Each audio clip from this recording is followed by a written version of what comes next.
Hello, and welcome to Rampant Pyanodon Episode 2. This episode, we are still dealing with the ash pileup, um, and I think I have a good idea. If we add more wood or if we add more ash recycling, it wouldn't actually do anything because we don't have the electricity currently to support it. As you can see here, our electrical network is struggling dearly, so obviously we need to increase the electrical output of our electrical network. One way would be geothermal power, which I do want to do, but there is another way to get more electricity. I kind of do not like this method, but currently our steam power here is, as you can see, clogged up, which is why we're not getting as much electricity from here. And I hate to do this, but if we search the warehousing mod, we can kind of shove it all into a giant deposit, all the ash temporarily, to allow our system to catch up a little bit. And it won't be a temporary measure, because if we type in ash here, you can see in the past hour, on average, we have been consuming more ash than we have been producing. So around 3.4K ash consumed per minute. And over here we have 416 times 8, which is 3.2K stacked ash per minute. So if we just go ahead and research warehousing, our power should catch up to everything and we should be consuming everything much faster.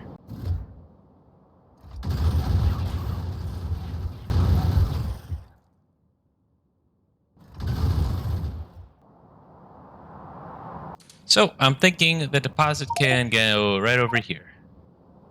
And there we go. That looks good. So this is my deposit, and the steel chest here has 48 slots, while the deposit has a whopping 800, 770 of which I've used to store the ash. So our ash should drain out of the system here, and we should see our power spike shortly. But in the meantime, we can go ahead and work on some other tasks, some smaller ones, like adding compost to the mixed fuels line.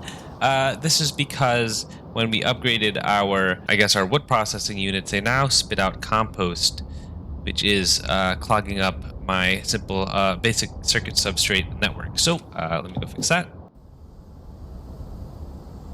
And there we go. It is all connected up. And we have the biomass is now on the mixed fuels line. So we can check that off. And the next thing we can do is, I guess this is simple enough. I wanted to yellow insert the automation science pack, so let's head over there. And this is as simple as bing, bang. And I didn't replace all the yellow inserters. If I remember correctly, I think it was the yellow or the inserters pointing towards the machines that were supposed to be upgraded to yellow. And if it's not, then I will revisit in the future, no problem. But otherwise, let's check that off and move on to the next thing. So, fixing the wood line that I had the caravans manually emptying out last episode.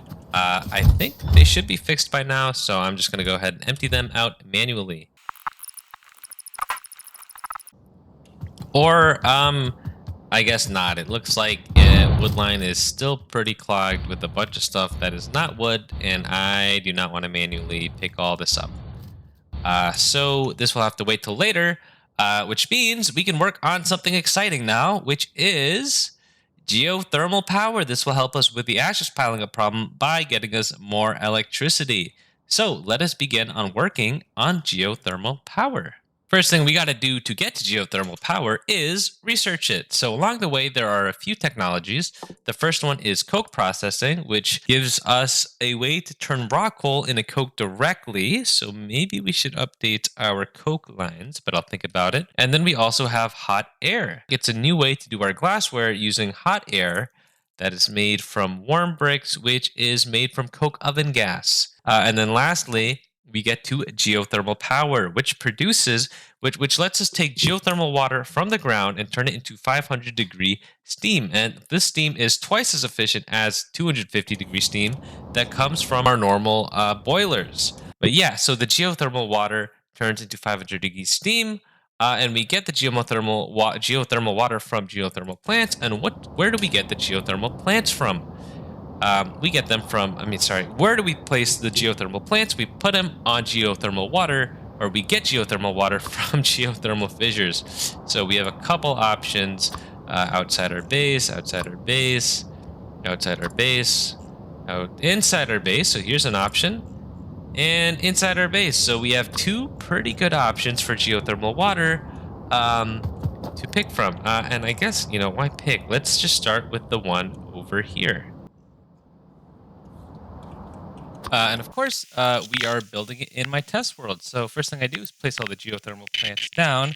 And then I do a bunch of testing here, including using the factory planner to figure out for how much, based on the amount of thermal water we're getting, or geothermal water we're getting, how many plants and how many steam engines do we need.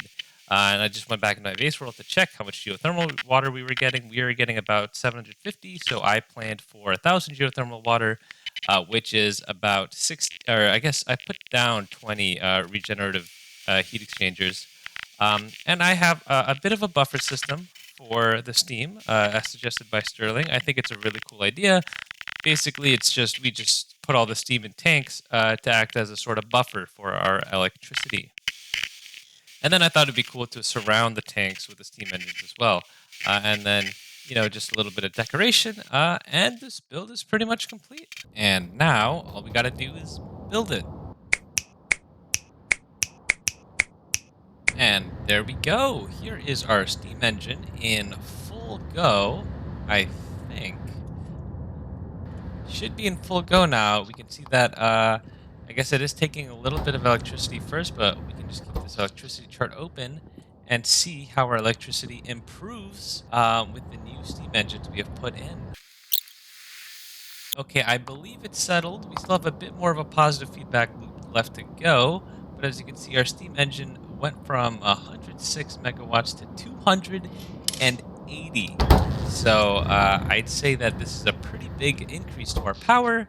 I mean, this is good. We've been struggling with our powers ever since we started putting electricity or the electric miners everywhere. But that is geothermal power up here. Unfortunately, because of this cliff, we were not able to harness this geothermal fissure over here. But at least we have our power here. Next up, let's go ahead and get the geothermal plant all the way over here. And there we go.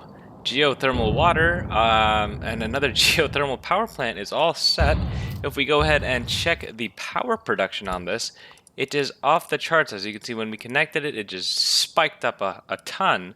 810 megawatts of energy. Our power is finally stable for the first time in a very long time because, yeah, we've been having a ton of power issues. But we can go ahead and check off geothermal power. And geothermal power done, we could consider more electricity done too. And our next goal will be to just plop down a little bit more ash recycling. And I think this will be the end of our ash is piling up saga. So let's go ahead and pop some more ash recycling down.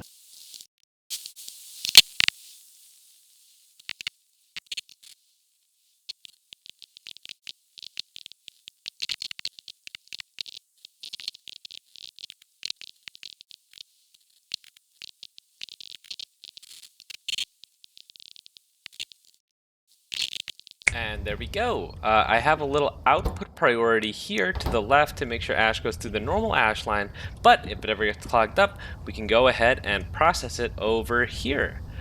So this is more ash recycling done.